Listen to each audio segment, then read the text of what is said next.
Well, U.S. President Donald Trump's 90-day trade tariff reprieve is ending. Tariff noise is back, but does it really matter?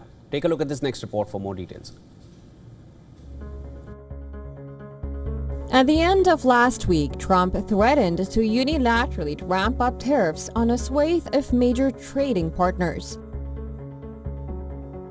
Trump said tariffs could range from 10% to 70%.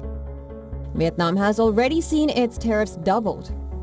You'd be forgiven for thinking this is all a bit Liberation Day 2.0. However, investors have seen this show before.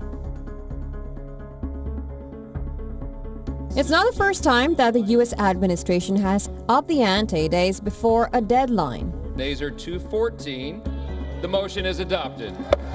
Just think of the EU and the threat of a 50% tariff just a few weeks ago. Markets seem to be completely immune to tariff noise altogether. The current level of tariffs of around 14% is averaged across everything the U.S. imports, probably acts as a floor rather than a ceiling. Most investors are probably expecting this week's end to the 90-day delay to April's reciprocal tariffs to come and go without any major drama. Things actually don't look too bad from the perspective of the U.S. administration right now.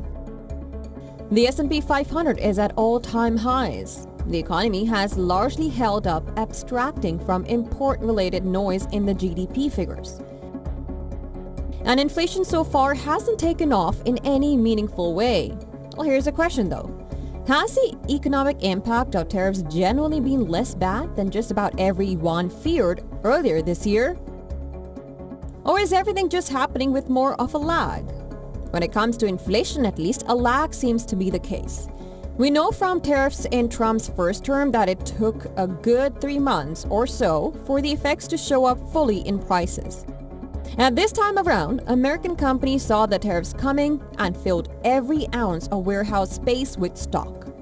The inventory buffer has potentially offered companies a window to wait and see before lifting prices.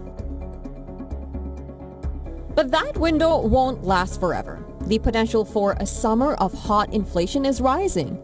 That is the principal reason why analysts are not expecting a September rate cut from the Federal Reserve. Sentiment remains fragile. Tariffs have taken the wind out of the sails of the U.S. economy. As for the economy, generally, the jury is out on whether we are still waiting for the worst of the tariff to hit.